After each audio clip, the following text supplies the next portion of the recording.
Day mga lods, meron tayong ininstalan dito ang Night 3 Plus Pro music horn sa tricycle na to. Ito yung music horn natin, no, ng Night 3 Plus Pro. So itong unit na to is kay Sunny, kay kumparing Sunny. So yung stock niya is horn is yung ano lang, dinagdagan natin sa isang horn para dalawa yung tunog niya. So ito yung kinabit nating release nandito sa loob ng ano niya, sa may ano ng battery sa taas. So dito natin tiglagay, no, para tago.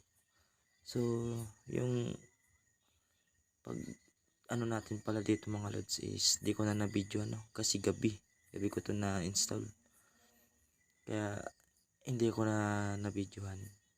So mag-upload tayo nung tutorial na nitong paglagay ng Night 3 Plus Pro.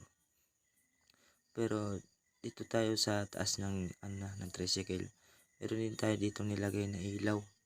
So itong ilaw na to is sumasabay siya sa busina.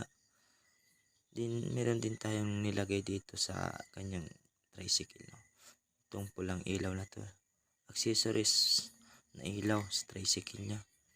So ito yung sa hulihan is kulay blue.